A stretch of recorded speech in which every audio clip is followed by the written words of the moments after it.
Muito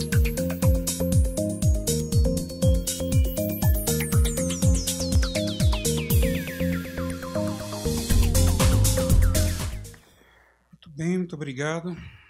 Então vamos abrir então para as perguntas. Vamos começar aqui. Vamos fazer 2 perguntas por vez, e aí vocês vão respondendo 2 por vez. Começar aqui e ali ao fundo tem outra pergunta também, por favor.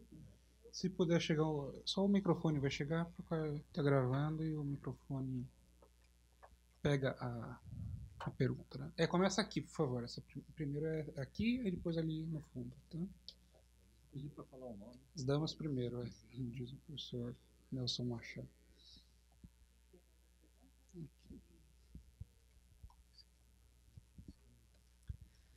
Obrigada. Maria Paula Dallari, professora da Faculdade de Direito da USP. E primeiro eu queria cumprimentar, eu vi esse trabalho, já tinha visto uma apresentação prévia 2 anos atrás, e ele se expandiu e se estruturou de maneira espetacular. Então, de parabéns, eu acho que é muito bom. E eu acho que é uma proposta, e já começo, quero fazer um comentário e uma questão. É uma proposta que eu vejo que eu fiquei muito feliz, e já comentei com alguns de vocês, de ver que ela está sendo empacotada para ser apresentada aos candidatos às eleições presidenciais. A leitura que eu faço do momento que o Brasil vive, que as instituições têm um quadro tão desmoralizado que uma proposta dessa, que é uma proposta que tem vocação para ser suprapartidária, ela tem uma chance de passar, porque ela dá racionalidade. O que ela vai enfrentar? Ela vai enfrentar as corporações e os portadores dos benefícios aqui e ali. Então, com base nisso, quer dizer, eu queria então fazer um comentário que desemboca numa pergunta. Eu acho que é natural e que essa proposta que ela vai ocorrer de maneira fatiada, né? Não dá para passar tudo isso aqui num pacote, é muita coisa, são muitos interesses em questão. E o IVA, pelo que eu vi, é o mais... Ele tem um impacto porque as pessoas entendem, porque ele ganha, ele tem uma chance de ganhar o público. Por outro lado, e eu faço a minha pergunta, comentário, para a perspectiva da estratégia legislativa, ele é, por outro lado, um dos mais difíceis de aprovar, porque exatamente porque ele movimenta o sistema federativo, ele necessita, é indispensável fazer emenda à Constituição, o que não aconteceria, se eu bem entendo, nem para o imposto de renda e nem para os impostos sobre folha de salários. Então, folha precisa? Pois é, mas esse precisa de uma emenda grande. E, além disso, está se mexendo numa outra coisa que parece que nem é central, mas que é difícil de mexer também, que é a questão do sistema judicial.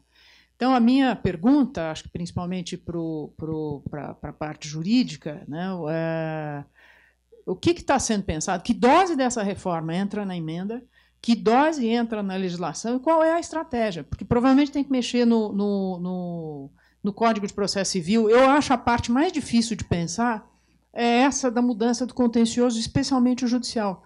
Como é que você passa? Você passa para o sistema, para a Justiça Federal, para o sistema nacional. Mas o que está sendo pensado e que estratégia que seria posta em jogo para enfrentar essa questão? Mais uma pergunta ali ao fundo, e aí em seguida vocês respondem essas 2 primeiras. Vamos de 2 em 2.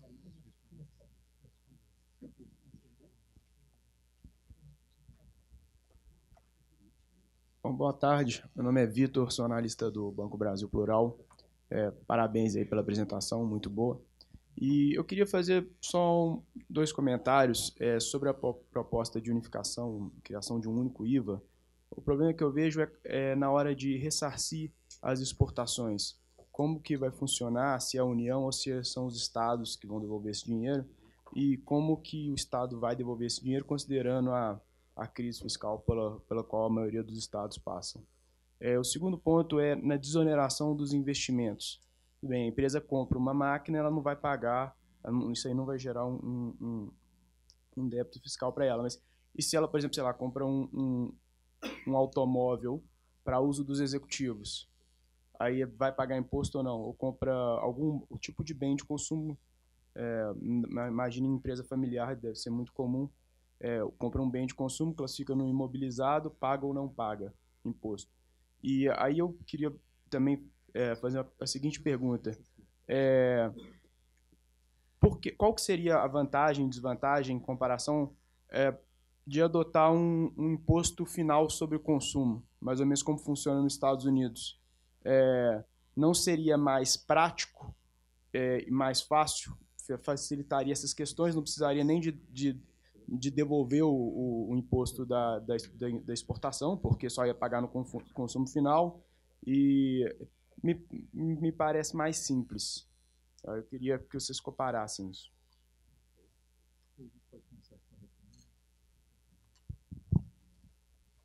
Maria Paula, obrigadíssimo pela pergunta. Acho que tem uma articulação, um encaminhamento para isso. Primeiro, a gente está trabalhando isso de uma forma politicamente articulada.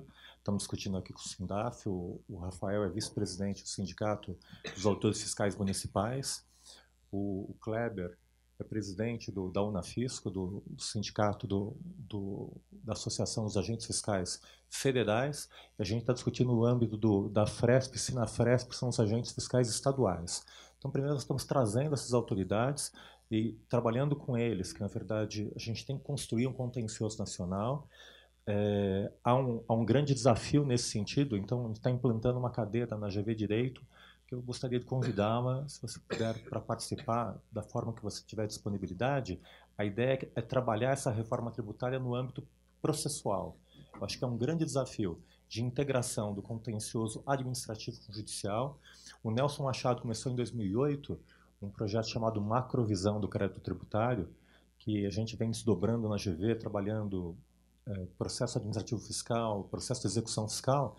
E a gente se deu conta, Nelson, quando a gente muda esse sistema material, explode totalmente a visão, a macrovisão do processo. Então, você tem que rever completamente seus conceitos. A gente foi montado em caixinhas federativas fechadas. Então, é um grande desafio de integração desse contencioso. Agora, a boa notícia é que a gente já fez o primeiro desenho da PEC, da legislação. A PEC é uma delícia, Maria Paula, que ela revoga o ISS, revoga o ICMS, revoga o PIS/COFINS, revoga o IPI, reduz quase 1/3 da Constituição. E a legislação que a gente está escrevendo já, ela é muito simples, porque basicamente, sobre bens e serviços, eu vou tributar bens, serviços e direitos de uma forma bastante genérica. Então, o contribuinte é quem realiza o faturador, base de cálculo é esse valor, enfim, ela fica muito simplificada. O nosso primeiro desenho tem cerca de 5 páginas. Eu acho que há complexidades, mas a gente pode delegar isso para regulamento e para outras instâncias. Então, acho que é uma grande possibilidade. E, por último, um comentário também, que é uma novidade do projeto, é a questão do enfrentamento federativo. Todas as reformas tributárias que nós tivemos, o grande gargalo é a federação. Você vai tirar o ISS, o ICMS, e eu acho que há um novo discurso aqui. A gente está ampliando a base. Então, conversando com o município, com o Rafael, a gente não vai tirar o ISS, a gente vai dar para vocês o ICMS, aumentar a base de vocês, é só definir a alíquota. A gente não vai tirar o ICMS, a gente vai aumentar a base do Estado, vai integrar serviços também. No fundo, as 3 instâncias ficam com a base mais ampla, só que perdem, na verdade, a prerrogativa de dar isenções, que, na verdade, perde a arrecadação, enfraquece a federação, na verdade. Então, a ideia desse modelo é fortalecer a federação, aumentando a base e possibilitando que cada ente defina a sua alíquota sobre essa base ampla, ampliando a sua possibilidade de arrecadação, com transparência e controle político, mediante lei, através dos seus eleitores. Então, acho que é um desenho encaminhado nesse sentido, mas a questão do processo administrativo é um grande desafio para nós. Obrigado. Então, Paulo, eu queria responder um pouquinho a sua pergunta, falando qual é a estratégia. Na verdade, a estratégia não é nossa. O nosso trabalho é formular propostas que sejam tecnicamente consistentes. E, obviamente, a definição de prioridades é uma definição política, não é nossa. Você pode dizer o IVA é difícil? O IVA é difícil. Agora, vamos pegar a Índia. A Índia talvez fosse o único país que tivesse um sistema de tributação de bens e serviços pior que o do Brasil. Então, talvez tão ruim quanto o do Brasil, e um federalismo mais complicado que o brasileiro. O que aconteceu? O presidente da Índia tornou aquilo como prioridade, fazer reforma tributária, e eles fizeram. Tudo bem, não é ideal, mas fizeram a reforma tributária e melhoraram muito o sistema tributário da Índia, migrando para o sistema tipo IVA.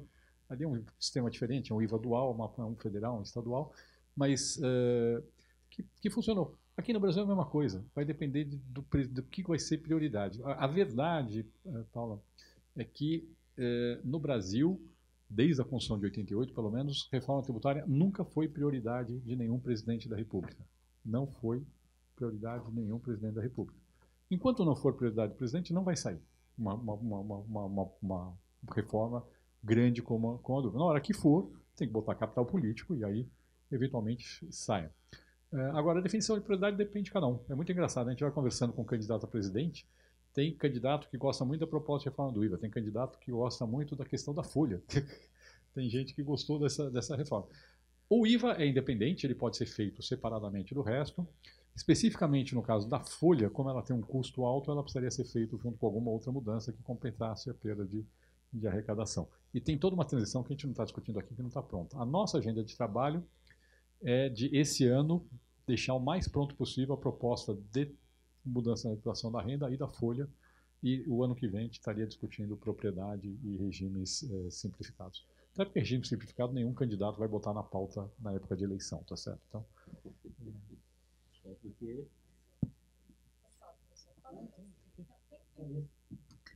só queria fazer um complemento com relação ao contencioso judicial, que a Maria Paula colocou muito bem. A ideia, e nossa grande dificuldade de aprofundar esse desenho de contencioso é porque esse é um tributo feito para não ter contencioso. Com alíquota uniforme, arrecadação centralizada, distribuição automática no caixa do banco, preservação da arrecadação por 50 anos, transição para as empresas em 10, no máximo teremos um contencioso em razão da transição, mas é um imposto desenhado na teoria para ser um imposto absolutamente limpo de contencioso. Então, ainda que eu tenha uma migração do contencioso estadual para o contencioso federal, vai haver uma redução, a gente imagina, drástica de microproblemas resultantes do sistema atual e que devem, a gente imagina, ao final dessa transição de 10 anos, decrescer absolutamente. Então, ainda que a gente tenha essa transição de justiças de estadual para federal, a ideia é que o contencioso reduza drasticamente. A gente tem até dificuldade de imaginar que tipo de problemas vão surgir para imaginar esse tipo de composição e realocação. Mas, de fato, a ideia é que o imposto seja um imposto com o mínimo de contencioso possível. Na realidade, tem 2 perguntas, mas tem 6 respostas. Eu também quero falar. Isso.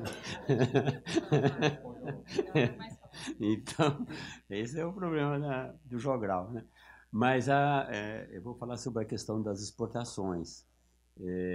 Uma boa pergunta, porque isso realmente está no âmago das discussões das empresas, como é que você recebe o seu recurso de volta. A primeira questão que eu acho que é relevante ter presente é a proposta de IVA, ela significa que cada etapa, a etapa anterior emite a nota, paga o imposto na sua saída ali, a hora que ele transferiu para frente. E o que recebe vai colocar como crédito. E para frente ele vai fazer o débito. Quando ele exporta, isso está desonerado. Então, de qualquer maneira, quando ele exporta ou quando ele investe, ele recebe o produto, o bem, enfim, a máquina, o que quer que seja, e ele lança o seu crédito. Então, naquele momento ele tem crédito. Como ele fez o investimento, isso vai transformar em receita nos anos seguintes. Neste período contábil, nesse mês, nessa quinzena, ele não tem débitos, então ele fica com o crédito. Então, tanto a exportação quanto o investimento, o crédito deve ser devolvido, nossa proposta é que seja devolvido em 60 dias. E a pergunta que ele faz é, bom, tá bem, mas isso é um imposto nacional, Estado, União, município, quem é que devolve o dinheiro? A proposta é que a arrecadação seja unificada e a devolução do recurso também seja unificada. No mesmo momento da arrecadação, no final do mês, a apuração é feita e é devolvido, independente de quem foi o Estado ou não. Só tem possibilidade de não devolver se o fisco levantar que isso tem uma fraude, que aquela exportação não foi feita, aí sim. Mas, do contrário, com a tecnologia de informação que nós temos hoje, com a nota fiscal eletrônica, com o SPED fiscal, não há nenhum problema formal para fazer essa devolução. Okay? Então, é nesse sentido, quer dizer, não será um Estado ou outro. E a coisa mais relevante é que nós não estamos propondo a devolução dos estoques existentes hoje em 60 dias. Não é isso. Né? Os estoques existentes hoje, a ideia é que, no período de transição, eles vão sendo absorvidos, ou morre ou não morre, De tal forma que, no final de 10 anos, saldos porventura existentes, aí sim, aí a ideia é que, existentes dos impostos velhos, porque nos impostos novos, a devolução se faz automaticamente em 60 dias. Mas nos impostos velhos, você faria aí uma securitização, enfim, põe na dívida e vai pagar a perder de vista. Essa é a ideia.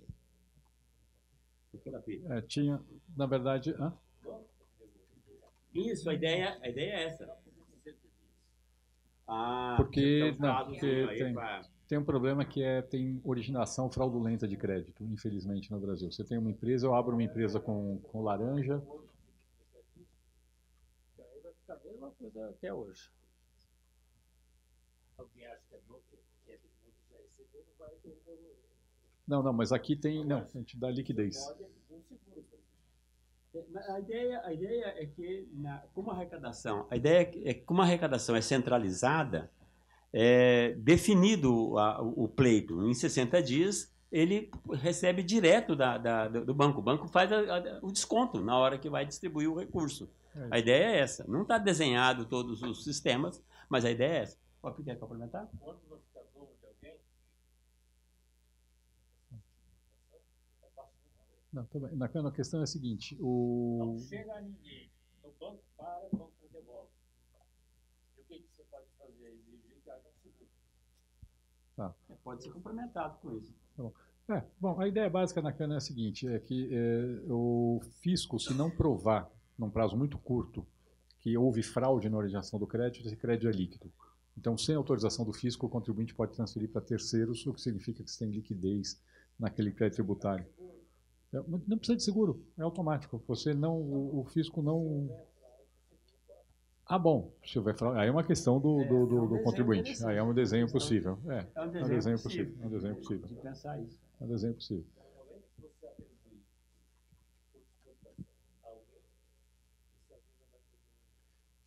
Mas aqui não tem a opção de devolver. Você dá liquidez. Eu posso transferir para terceiros o meu crédito, portanto, sem autorização do fisco, depois de um prazo X. Então, na verdade, eu não preciso do fisco me autorizar a devolver o crédito, ele é automático.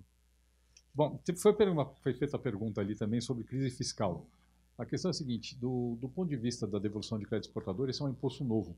Então, na verdade, eu vou arrecadar aquilo que eu estou deixando de arrecadar dos tributos atuais, já devolvendo o crédito. Portanto, eu não tenho problema de me preocupar do impacto do crédito sobre a crise fiscal. Foi feita uma pergunta de automóvel para o executivo. Aqui sim, o que é o crédito financeiro? A única exceção que você tem para o crédito financeiro são exatamente bens e serviços de uso pessoal. E aí no mundo inteiro varia. Tem países que, no caso de um automóvel de passeio, simplesmente não aceita o crédito. Fala, você comprou um automóvel de passeio, mesmo que seja para usar para a empresa, não te devolve o crédito. Tem país que dá 50% do crédito. A Nova Zelândia, o contribuinte declara quanto ele usou o automóvel para uso pessoal, quanto ele usou para a empresa, e o fisco dá o crédito proporcionalmente ao que ele declarou que usou para a empresa. Tá certo? No Brasil... No Brasil não vai funcionar. Mas aqui você tem que estabelecer regra. Provavelmente você vai ter que estabelecer algum tipo de restrição. Aí não tem jeito. Mas é o único caso em que o crédito financeiro, que você não tem crédito financeiro, é com relação a isso. E finalmente a pergunta do sales tax. Você quer falar, Isaías? Tá bom. Foi perguntado por que partimos para o IVA ao invés de usar um sistema mais simples de tributar somente no estágio final, o estágio da venda ao consumidor.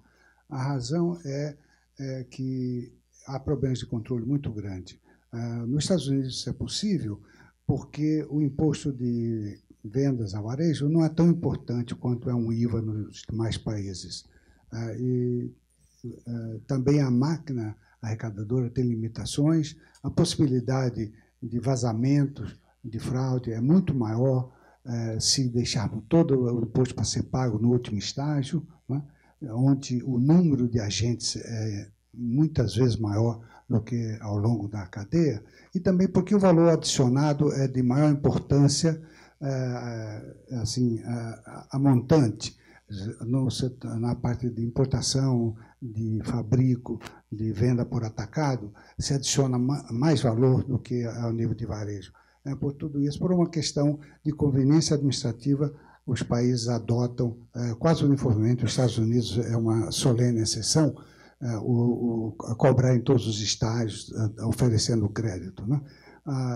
O IVA é adotado em mais de 160 jurisdições fiscais no mundo, uma tremenda invenção do século XX, e responde por cerca de 25% da receita tributária dos países em média.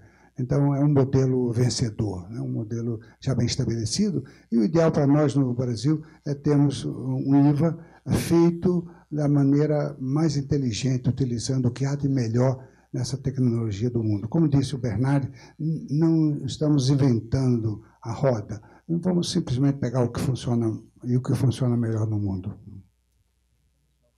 Muito bem, mais perguntas? Aqui, vamos começar aqui e ali, tem mais depois mais outras duas, tá bom? Então, por favor, aqui, pode levantar a mão, por favor, para ela te ver, isso, até chegar o microfone. Obrigado. Falar seu nome e fazer a pergunta. Eu sou, boa tarde a todos, eu sou o Rafael Aguirre Zabal, vice-presidente da Associação dos Auditores Fiscais aqui de São Paulo, e diretor de assuntos tributários da Confederação Nacional das Carreiras Típicas de Estado. Primeiramente, agradecer o convite para estar aqui hoje e parabenizar pelo evento. A gente já vem acompanhando o trabalho do API e do Eurico há algum tempo. Certamente, por tudo que a gente andou vendo, as nossas entidades, essa é a proposta que a gente entende ser mais interessante das que apareceram até agora. Mesmo tendo alguns pontos polêmicos, a gente entende que ela é que oferece a maior segurança jurídica, maior simplificação, vai poder promover um ambiente de negócios melhor no país. E, nesse sentido, eu vou fazer alguns comentários em cima do que eu vi, né? Um comentário bem singelo com relação à apresentação da Vanessa. O IPTU, em muitos municípios no Brasil, muito embora a gente tenha um comando específico na Lei de Responsabilidade Fiscal que obrigaria o ente federado, no caso o município, a instituir e cobrar o imposto, a gente sabe que tem muitos municípios de menor porte no Brasil que sequer cobram IPTU por questões políticas. O prefeito não quer implantar lá o IPTU porque, enfim, politicamente para ele não é um bom negócio, né? Então, eu acho que uma proposta de reforma ela deve pensar em como criar, com relação especificamente ao IPTU, como criar um mecanismo de gerar efetividade ao comando que já existe na Lei de Responsabilidade Fiscal, né? Esse é um ponto. IPTU em São Paulo, só para a gente ter uma noção, ele, ano passado, arrecadou 9 bilhões de reais, né? Então, é um imposto muito importante. O ISS arrecadou por volta de 13, você vê, o ISS 13 e o IPTU 9. Então, é quase 70% do que é o ISS. Então, é um imposto muito importante.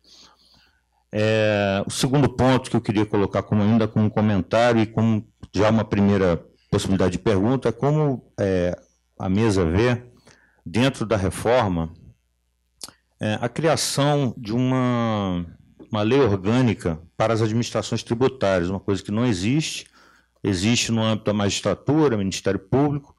As nossas carreiras não têm, né, uma legislação que dê normas gerais, que definam lá tudo bonitinho, as prerrogativas, as competências.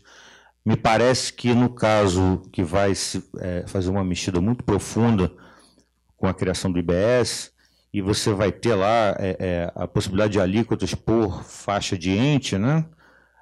Como que se daria na prática, né, a fiscalização da cobrança disso, né, com relação às carreiras que têm essa prerrogativa? É muito importante porque isso envolve combate à sonegação, né, isso envolve implantação dos procedimentos de cobrança para o contribuinte, a simplificação que vai acontecer na prática envolve, né, as administrações tributárias. Né? E, por fim, até ainda pegando esse gancho, como é que seria, de fato, eu me lembro que numa reunião, alguns meses atrás, com a API, já tinha sido mencionada essa questão dos 3 níveis de alíquota do IBS, mas a pergunta ainda dentro desse escopo seria se isso seria, essa alíquota ela seria livre, totalmente livre, que é diferente de ser livre e ter um limite, né? Seria totalmente livre isso, né? Então, seria basicamente isso. Muito bem. Tem uma pergunta ali.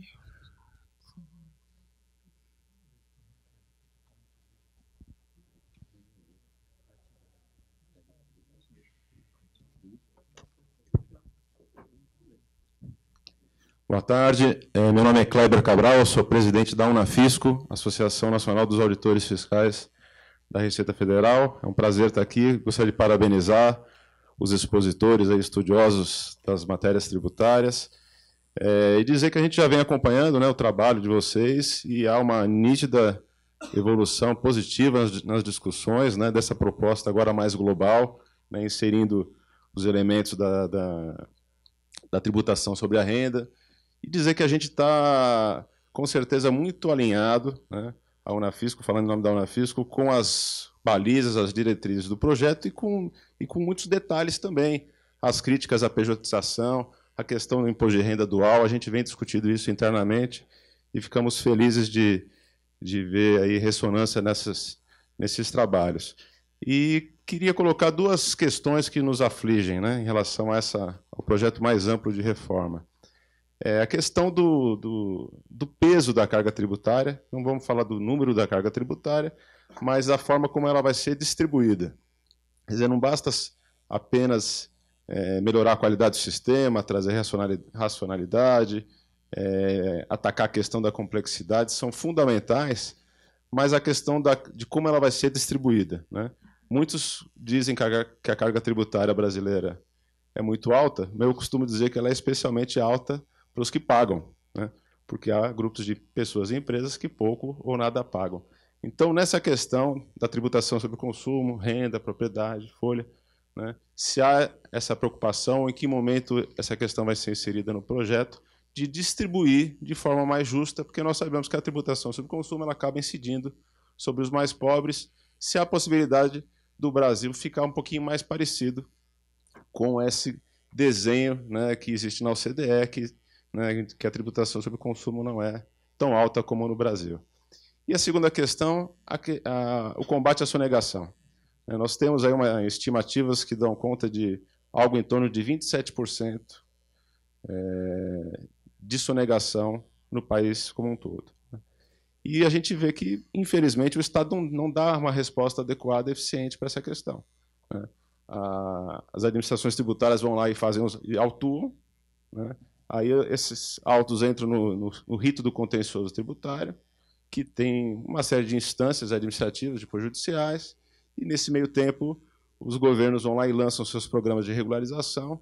Então a gente tem um sentimento de que está enxugando gelo e não dá uma resposta adequada e acaba deseducando o bom contribuinte, que acaba sofrendo a concorrência desleal da sonegação e acaba no Brasil, muitas vezes, prosperando aquele grupo de empresas que não honram seus compromissos com o fisco, né?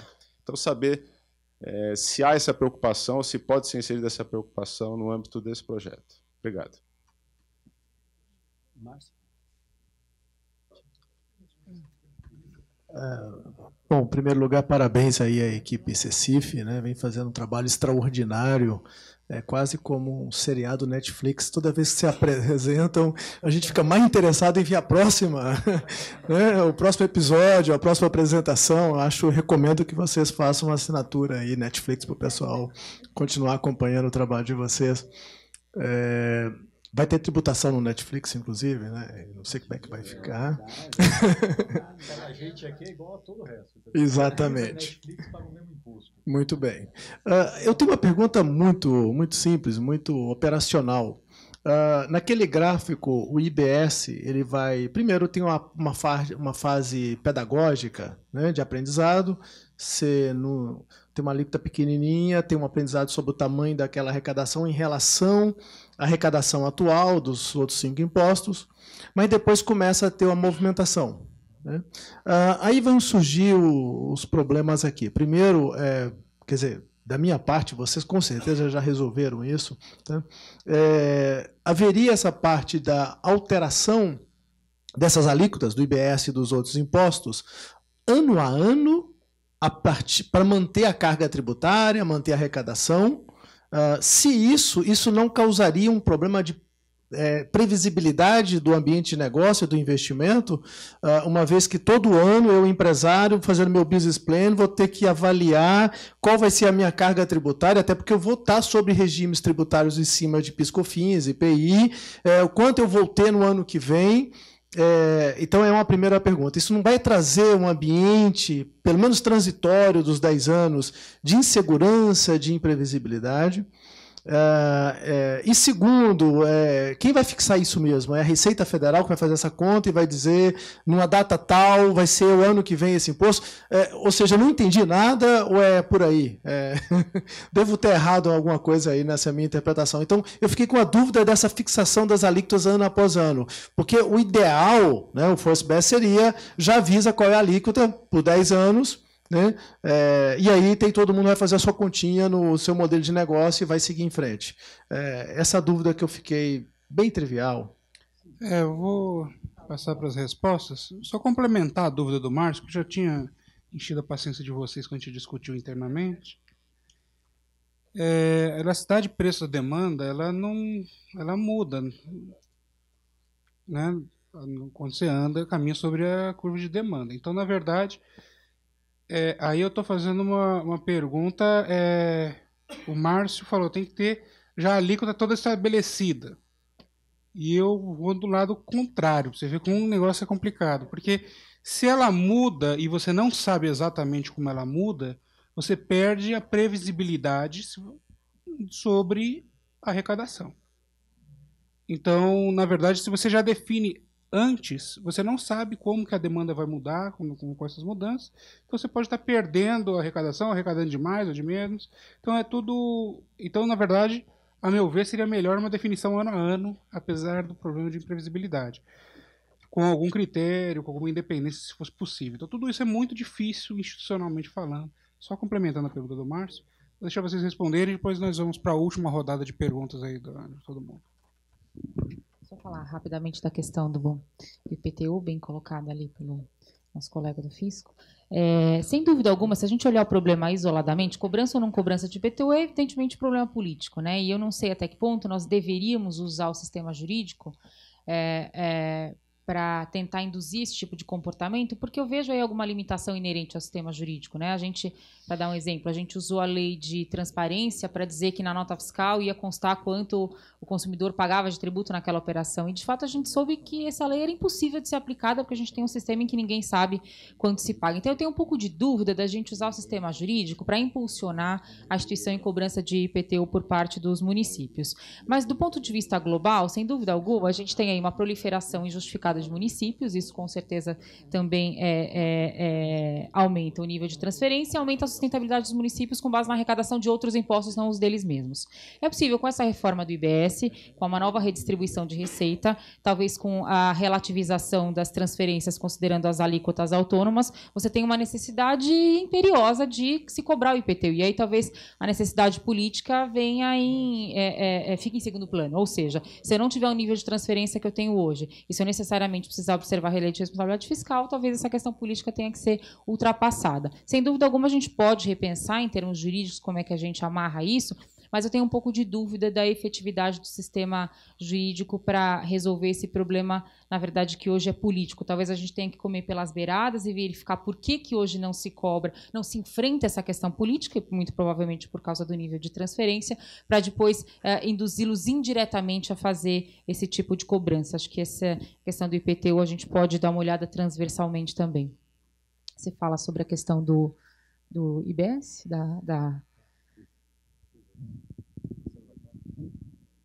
Bom, eu vou responder, na verdade, duas perguntas. Primeiro, do Kleber, sobre a distribuição da carga tributária de consumo, renda, propriedade, folha.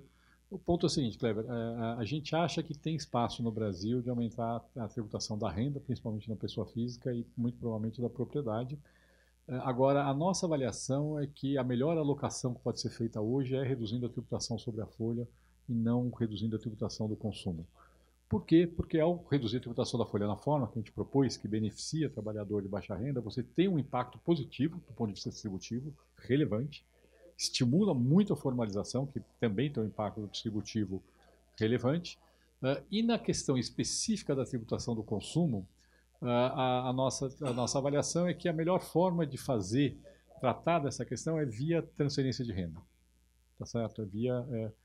Tudo bem, tributa inclusive a cesta básica e transfere renda para as famílias mais pobres. Acabou de ter um estudo feito lá pela SPE, que eles compararam o efeito sobre o índice de Gini de R$1 bilhão aplicado em Bolsa Família e R$1 bilhão aplicado na desoneração da folha nos termos do PIS/COFINS hoje.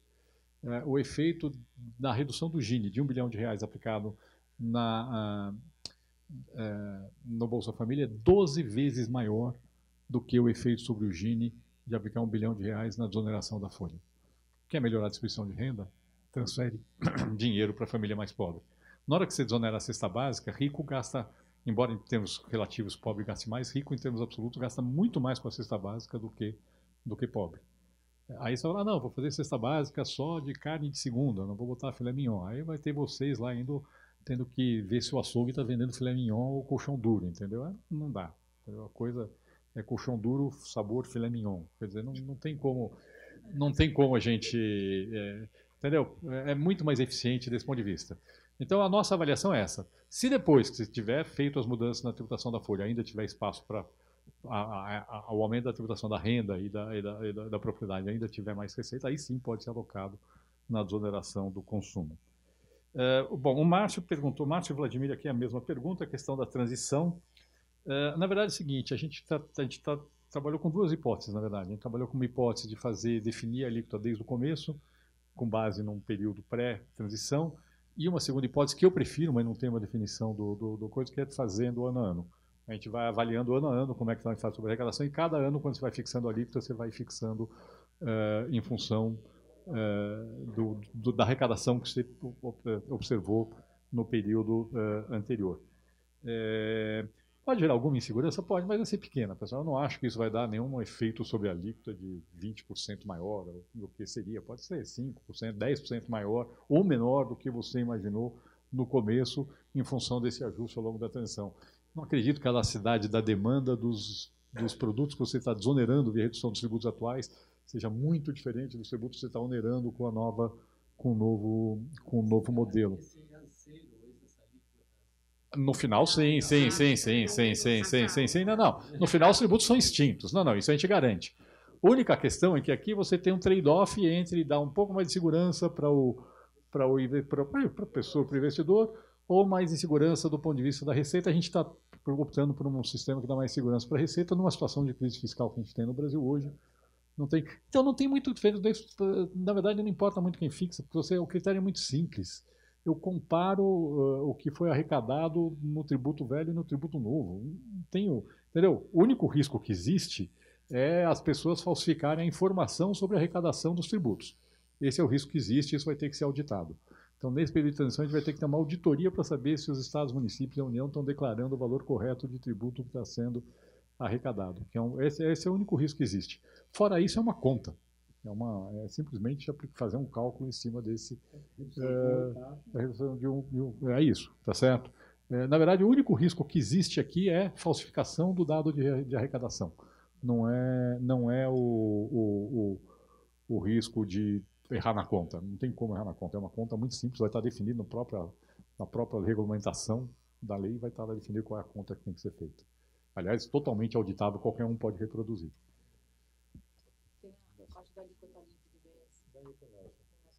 Não, tem as primeiras perguntas todas do... Eu queria falar um pouco do Kleber na questão do combate à sonegação. Né?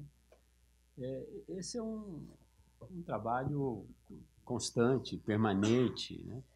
E nós entendemos que hoje a dificuldade que o aparato fiscal, administrativo que nós temos, enfrentam grandes dificuldades em função da diversidade de legislação, da dificuldade da interpretação, das N instâncias que os autos de infração têm que percorrer e as discussões de interpretação que nós temos pela frente. A nossa preocupação e a nossa discussão tem sido no sentido de que, buscando um regime fortemente simplificado, onde não tem que ficar fazendo distinção entre aquilo que é consumido, aquilo que incorpora, aquilo que não incorpora, aquilo que dá crédito, aquilo que não dá crédito, a gente já vai facilitar muito no imposto sobre bens e serviços. No imposto de renda também, se a gente consegue avançar na unificação das alíquotas do investimento financeiro, alíquota flat, redução forte das reduções de base de cálculo, incentivo, também você melhora muito. Mas o que nós entendemos que tem chance efetivamente de melhorar é com a simplificação e a informatização do sistema de fiscalização. Da maneira como nós estamos imaginando, o imposto sobre consumo, ele, na realidade, o contribuinte nem precisa falar quanto é que é. A gente manda a guia para ele no fim do ano, no fim do mês, porque eu tenho o SPED, eu tenho a entrada, eu tenho a saída ali, que está uma só, como diz o Isaías. Tem um prego aqui que coloca as entradas, tem um prego que coloca a saída, no fim do mês você soma e diz quanto é que é. Ou seja, é muito mais fácil para fazer a fiscalização do que nós temos hoje. E é muito mais eficiente, muito mais rápido. Hoje, o fisco leva 6, 7, 8, 10 meses, um ano, para descobrir que o camarada não sonegou, declarou, não pagou. E vai não pagar durante 1 ano, 2 anos, 3 anos, até fechar a porta e mudar para o outro lado. E leva as máquinas de noite. Ou seja, é uma terra de ninguém esse negócio aqui. Se você tem um sistema que o fisco acompanha aquilo que foi declarado, notas fiscais eletrônicas, declarado, SPED, e com 60 dias, se ele não recolheu, você vai lá e fecha a possibilidade de emitir nota fiscal, você tem uma mudança significativa no modelo de fiscalização. Então, eu entendo que, da maneira como nós temos hoje, se a gente conseguir avançar minimamente nessa linha, e lembrar que a proposta que nós estamos fazendo não é uma proposta ou esta ou é o fim do mundo, mas é um alinhamento que nós temos. Nós temos um desenho de sistema tributário. O IBS está mais bem desenvolvido, o resto está grossas pinceladas. Mas entendemos que é por aí que caminhamos. Caminhando por aí, a administração tributária vai ficar muito mais eficiente, muito mais eficaz. O doutor Eurico vai falar de uma questão forte. Eu acho que eu vou emendar com essa questão da corrupção. Eu acho que primeiro há uma dificuldade de definir o que é corrupção perante esse sistema tão complexo. O API apresentou ali, enfim, a lei me oferece 4 modelos de tributação. Posso ser pessoa física, ser tributada a 50%, está no presumido 25%, simples 10% ou MEI 1%. Eu migro para um desses modelos. Daí vem um fiscal e fala, olha, você fez isso só para pagar menos imposto. Enfim, a lei que me ofereceu essa possibilidade. O sujeito é engraxate. Vem o fisco municipal e fala, você está vendendo graxa, então paga ISS. Daí vem o fisco estadual, não, você está vendendo mercadoria, tem que pagar ICMS. Lavra 2 autos de infração. Então eu acho que o fisco tem um instrumento muito ruim de trabalho. A lei, que é um instrumento da autoridade do fisco, o Código Tributário Nacional fala que o agente fiscal é a autoridade que compete privativamente aplicar a lei tributária. Se não tem lei tributária, é terra de ninguém. Então, falta justamente essa sensação de legalidade e compromete a autoridade de vocês. Então, eu acho que a grande reforma de uma grande lei orgânica do fisco, primeiro é ter uma lei de verdade. Então, acho que a gente está propondo aqui é ter um sistema efetivo para vocês aplicarem. Eu acho que e a segunda lição que a gente tem veio da lei de transparência, a lei de acesso à informação. A primeira coisa que a lei de transparência foi abrir o salário do funcionalismo público. De alguma forma, acho que começou mal, em vez de trazer o funcionalismo público como um parceiro da cidadania, foi atacar a vida privada dele. Então, eu acho que tem um aprendizado aqui, um alinhamento de forças, que é justamente, através de uma reforma como essa, dar um instrumento de poder efetivo, a navalha efetiva da legalidade para o fisco, empoderando o fisco na sua autoridade, e depois fazer o que Isaías sempre fala, tornar as receitas fiscais, estaduais, municipais, receitas cidadãs, que trabalham para o contribuinte e que protegem o contribuinte justamente das arbitrariedades do Estado. Então, tem que proteger essas carreiras de forma que, olha, manda lavrar auto-infração, mas eu não faço isso, eu só aplico a lei. E a sociedade abraça as carreiras e protege as leis, e aqui é uma mudança de paradigma de uma lei orgânica do fisco. O nosso paradigma de lei orgânica é justamente leis que oferecem privilégios. O exemplo é a lei orgânica da magistratura. Então é privilégio, privilégio, privilégio. Acho que tem uma virada de modelo de design normativo que a gente fazer uma lei orgânica que proteja o fisco e que seja a favor da sociedade, para que a sociedade abrace o fisco e proteja o fisco das arbitrariedades dos interesses arrecadatórios do Estado. Aqui a gente aplica só a lei. Fora da lei a gente não aplica. Então acho que é uma reviravolta, um redesign, um giro institucional para ser feito aí. Só respondendo uma pergunta que ficou sem resposta do Rafael sobre a alíquota totalmente única, sim. A nossa proposta é que as alíquotas são livres para os estados e municípios. Não tem... Do que eu saiba hoje no Brasil, o que a gente tem que tem teto? O ICSS tem teto, mas o ICMS não tem. Por quê? Vai lá, alguém me diga, tá certo? Por que mercadoria eu posso cobrar sem teto e serviço tem que ter teto? Sei lá. Sei lá, imposto sobre herança e doações tem teto, mas não vejo... Tem algum outro? Tá? Que seja federal. Não tem, não vê por que ter teto nem piso para as alíquotas. Tá certo? Acho que é basicamente isso aí. Tem algum risco de guerra fiscal no consumo? Tem, mas é pequeno, não é nada de muito relevante. Na verdade, acho que não é nada que seja tão relevante assim. Mitiga muito. Não, tudo bem, alguém pode sair de São Paulo para comprar em Osasco, mas como a alíquota é única para tudo, Osasco não pode baixar imposto só para televisão, entendeu? Então, tá certo? Então, se o cara quiser baixar para televisão, vai ter que baixar para todas as outras coisas que são vendidas em Osasco, e aí talvez não vale a pena, tá certo?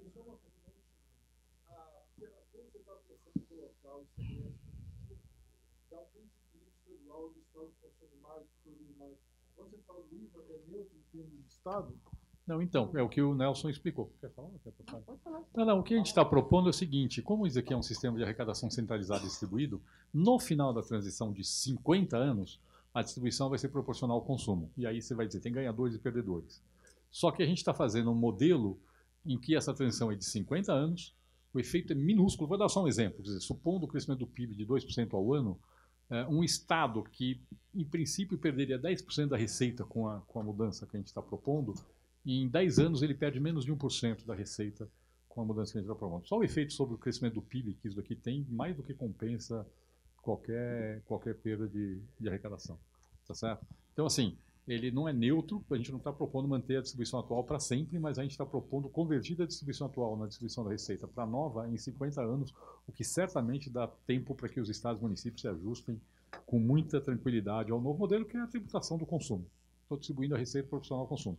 A discussão toda fala, pô, estou perdendo, está ganhando. Não, se o ICMS tivesse sido bem feito lá no passado com a tributação pelo destino, a distribuição já seria essa, tá certo? Então eu falo assim, só não estou fazendo uma transição não traumática para a nova distribuição. Dado o tempo avançado, vamos colocar só mais 2 perguntas. E quem quiser depois fazer mais perguntas, eu vou ter que ser um pouco autoritário aqui, definir quais serão essas 2 perguntas. E aí quem quiser fazer perguntas depois pode procurar as pessoas e conversar depois, porque nós já passamos do tempo. Tanto tinha 2 pessoas já inscritas anteriormente, que era ele lá atrás. Oi? Você tem um convite? Tá, então vamos abrir 2 perguntas e um convite, então, vai. Não vou ser tão autoritário assim. Ali, o professor Nakano, aqui o convite do senhor. Oi, meu nome é Daniel Berselli. Prometo que eu vou ser rápido para não tomar o tempo de vocês. Queria fazer uma pergunta para o AP em relação à questão da tributação dos pequenos negócios. É sabido que hoje a gente tem mais ou menos 11 milhões de optantes do Simples, entre simples e microempreendedores individuais aqui no Brasil, né? É uma representatividade numérica muito grande, mas em termos de arrecadação ainda não se verifica uma arrecadação tão suficiente assim, apesar que ela tem crescido, claro, né? Tem as questões de folha de salário, que eu concordo, mas que em pese a relação de empregos que os pequenos negócios geram em relação à arrecadação, me parece muito mais que o Simples ainda hoje tem uma opção muito mais social do que econômica, né? Então, cada vez menos a função social, mas ainda tem. E se eu partir desse princípio que o Simples é função social, ele é extrafiscal. Se ele é extrafiscal, não deveria constar na proposta de reforma tributária. Claro, é uma teoria que eu entendo, né? Mas penso, e aí a pergunta vai para o AP, que é exatamente o contrário. Por que não aumentar o limite, o teto de faturamento do Simples Nacional, como a gente tinha os 14 milhões que eram que foram pensados da anterior lei complementar 155, claro que você tem que ter uma progressividade, tem que falar em margem para fazer isso. Então, não por que pensar no aumento do teto do Simples Nacional e aí, num momento posterior, você esquecer o lucro presumido, por exemplo, né? E daí sim efetividade econômica também aos pequenos negócios. Essa é a última pergunta agora do professor Nakano aqui. E o convite dele lá também. Né? Aqui, a pergunta do Nakano aqui, por favor. Na operacionalização, a ideia é cobrar na origem e distribuir para o destino, né? Isso seria feito pelo sistema bancário. Na hora que o cara faz a guia de recolhimento, já sai todas as informações e... Porque se não cobrar na origem vai dar muito trabalho. Bom, outra pergunta, outra questão é o seguinte. Por que vocês não estão falando nada ou não estão mexendo no ITR, ou tributação do setor agrícola? Porque existem duas formas. Uma forma foi até pensada aqui em São Paulo, mas o governo federal não concordava, era integrar o IVA, o IBS com a ITR. O cara paga na produção ou você cobra em cima do estoque de terra. Isso aumentaria o estoque de terra, reduziria o preço, etc. Ou você pode integrar o imposto de renda de uma forma diferente, né? Fazer, por exemplo, como a Austrália fazia, não sei se ainda faz hoje.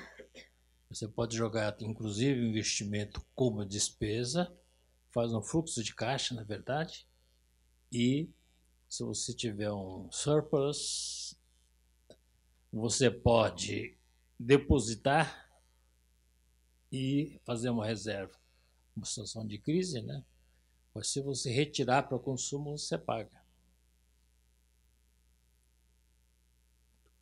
Então, eu acho que existe forma de integrar o setor agrícola a esses dois impostos e tributar o setor agrícola também de uma forma justa, né?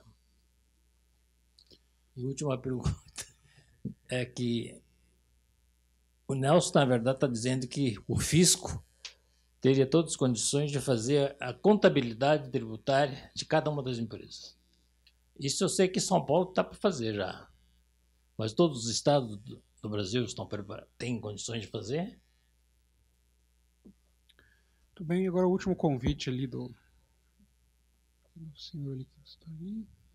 E aí vamos para as respostas finais.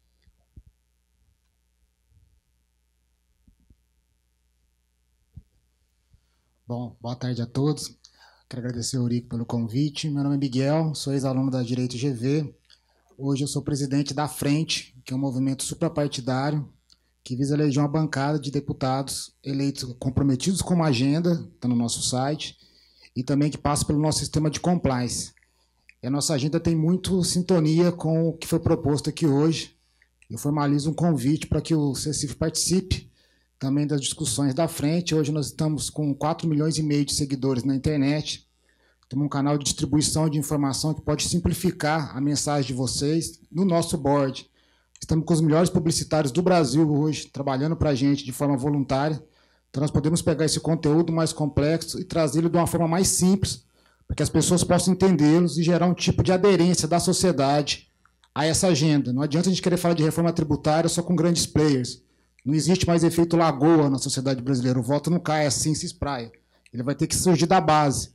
Se lembrarmos que na sociedade americana o sistema tributário é extremamente debatido até pelos mais pobres, eu acho que o grande desafio do CECIF não é só melhorar o sistema tributário brasileiro, é se comunicar com essa base de cidadãos que estão carentes esperando uma resposta, porque são eles que estão pagando mais impostos nesse país. Muito obrigado, estão todos convidados. www.frenterenovacão.org. Um abraço. Obrigado. A resposta. Bom, vou responder aqui ao Daniel. Daniel, por que não aumentar o teto do Simples? Porque o Simples é muito distorsivo. Eu vou dar um exemplo só para explicar. Lembra que eu fiz aqui um exemplo, mostrei 2 comércios, um com margem de 50%, um com 25%. O dono do comércio, supondo que esse comércio fatura hoje no limite do Simples estadual, municipal, de 300 mil reais por mês, o dono de um comércio que tem margem de 50% e é tributado pelo Simples tem uma renda, tem um lucro no negócio, que é a renda pessoal dele isenta na pessoa física hoje, de 82 mil reais por mês. 82 mil reais de renda pessoal. O dono do comércio, que tem a margem de 25%, se for tributado pelo Simples, vai ter uma renda de 8 mil reais por mês. Você acha que um sistema que tributa uma pessoa que ganha 80 mil reais igual a quem ganha 8 mil reais é um bom sistema? É essa a pergunta que eu te respondo. Eu te jogo a pergunta. É um mau sistema. Essa é a realidade. Tributar faturamento gera muita distorção. Então, não adianta a gente tentar pegar um sistema ruim e tentar ampliar ele. A gente tem que melhorar o sistema, a gente tem que simplificar o sistema normal e, na verdade, convergir para o que o resto do mundo faz. Não tem nada parecido com o Simples no resto do mundo. Não existe nada, nenhum país do mundo tem um sistema parecido com o Simples, com o tamanho que tem o Simples. Tem países que têm sistemas parecidos, mas que vale para faturamento até 10 mil, 20 mil dólares por ano. É outra coisa, tá certo? O Simples é $1 milhão por ano, mais de $1 milhão por ano. Então é isso, esse é o motivo. O Simples é um sistema ruim e gera muita iniquidade. A gente não pode ter um sistema que gera iniquidade e tentar ampliar ele. Eu respondo os outros? Ah? Oi? Marcando? Pode falar. Se fala um pouco, eu falo um pouco. Tá bom, tudo bem. Eu vou falar só da origem e destino. Nem combinamos que vamos falar, né? Porque é uma pedrada nova, né? Na origem e destino, Nakano, só para te responder, na verdade, qual a ideia? A ideia é, como assim, é um sistema único de unificação de arrecadação. Então, qualquer transação interestadual vale a alíquota do Estado, do município de destino. Como é que é a distribuição da receita? Eu pego a receita recolhida pelos contribuintes do Estado, recolhida. Subtraio o imposto incidente nas vendas daquele estado para outros estados e soma o imposto incidente nas vendas de outros estados para aquele estado. E esse modelo me faz com que automaticamente eu tenha a distribuição da receita entre os estados do país. Então, é um sistema relativamente simples. Pode ser feita na rede bancária, mas a arrecadação é centralizada e vai ser gerida pelas 3 esferas de governo. Pode ser feita centralizado ou pode ser feito com algum lag ao longo do tempo também. Não tenho os 2 mecanismos funcionariam. Mas é um sistema, na prática, o recolhimento é todo feito na... O problema de alíquota zero é que gera muita fraude. A própria Europa está fugindo disso agora. Então, a gente acha melhor fazer esse modelo. Com relação à capacidade dos outros estados de terem um sistema de informação, como tem em São Paulo, hoje isso é plenamente disponível, viu, Nakano? A partir de 2008, 2009, com a nota fiscal eletrônica, todos os estados se capacitaram, foram feitos financiamentos do BID, teve participação da União, de tal maneira que os estados hoje têm plena condição de acompanhar a emissão de notas fiscais eletrônicas e tem todo o seu sistema bem definido. E a maneira como o API está colocando, a forma de arrecadação unificada que nós temos hoje, que o Simples já faz isso, já mostra que nós temos um embrião já trilhado para fazer a arrecadação unificada e a distribuição unificada. Então, a tecnologia de informação avançou muito. Coisas que há 10 anos atrás eram impensáveis, hoje já são corriqueiras nessa área. Com relação à junção do ITR com o IBS, nós vamos levar para a bancada, né, professora? Vamos levar para a bancada esse negócio, né? Não estava no horizonte. Agora, efetivamente, tributar o setor agrícola é uma discussão bastante complicada, porque a parte do setor agrícola que pesa com grandes volumes de recursos, é fundamentalmente o agronegócio, que é fundamentalmente exportado, e, portanto, ele pode recolher alguma coisa no decorrer, mas terá que ser devolvido lá na frente. E a tributação daquilo que é consumido no Brasil será tributado. Então, é algo que a gente ainda tem algumas arestas para debater antes de ter uma visão final disso. Só falando naquilo que eu gosto da sua ideia da coisa do modelo australiano, tá? A gente até chegou a discutir aqui no Brasil e falou, aqui no Brasil não vai funcionar nunca, porque ele só funciona se o agricultor tiver imposto de renda a pagar. O agricultor no Brasil não paga nada de imposto de renda, não paga nada de ICMS, não paga nada de imposto de renda e não paga ITR. Quer dizer, alguém mencionou aqui que São Paulo arrecada 9 bilhões de reais de IPTU por ano. A arrecadação total de ITR do Brasil é de 1 bilhão e 300 milhões de reais no ano passado. Quer dizer, tá certo? Você falando assim, o IPTU dos Jardins é maior do que todo o ITR do país, tá certo? Então, obviamente, a gente tem um problema aqui a ser resolvido. Eu gosto muito do modelo, mas precisaria. Aí ele está no âmbito do imposto de renda. Nesse caso específico, nem é tanto de integração, é no imposto de renda. Agora, acho que agricultor, no mínimo, imposto de renda tinha que pagar. Esse é meu ponto de vista pessoal, não é o ponto de vista do CECIF, tá? Já está na bancada também. Tem mais uma coisa aqui, Miguel. O convite está aceito, tá? Depois a gente conversa e vemos como é que a gente faz a nossa integração, tá? Obrigado. Bom, eu queria fazer uns comentários finais aqui, com um tom de elogio bastante efusivo ao trabalho de vocês, porque vou lembrar aqui de um discurso que o John Kennedy fez antes de ser eleito, alguns dias antes de ser eleito. Ele disse: todo setor tem um lobista, o consumidor não tem nenhum. E aí ele falou: eu quero ser o lobista do consumidor, e foi eleito. Né? Mas é justamente isso. O exemplo não é bom, né? Depois foi morto.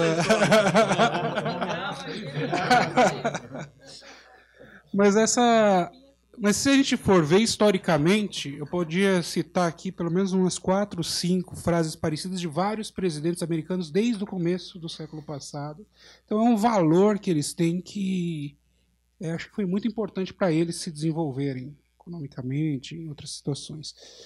E no Brasil a gente vê cada setor tem o seu lobista querendo pegar uma parte do bolo e fica aquela briga infinita por desoneração aqui, por favorecimento ali, e aí você começa a ter desigualdade de todas as naturezas tributárias. E a proposta de vocês de acabar e colocar na lei todo mundo o mesmo imposto, você acaba com isso e o consumidor passa a ser informado, então você tira o poder dos interesses especiais, de lobby especial, e transfere esse poder para o consumidor. Então é uma proposta, antes de mais nada, democrática, que amplia o poder democrático do país, se assim ocorrer. Então, por isso que eu quero elogiar muito a proposta de vocês. Muito obrigado a todos por estarem presentes. Semana que vem temos o evento sobre... O Márcio foi embora, é o evento dele, de reforma da Previdência, e deixou a bolsa. Opa, isso é perigoso. Teremos um evento sobre reforma da Previdência semana que vem, que é um assunto, obviamente, também de primeira ordem de importância para o país. Muito obrigado a todos pela atenção.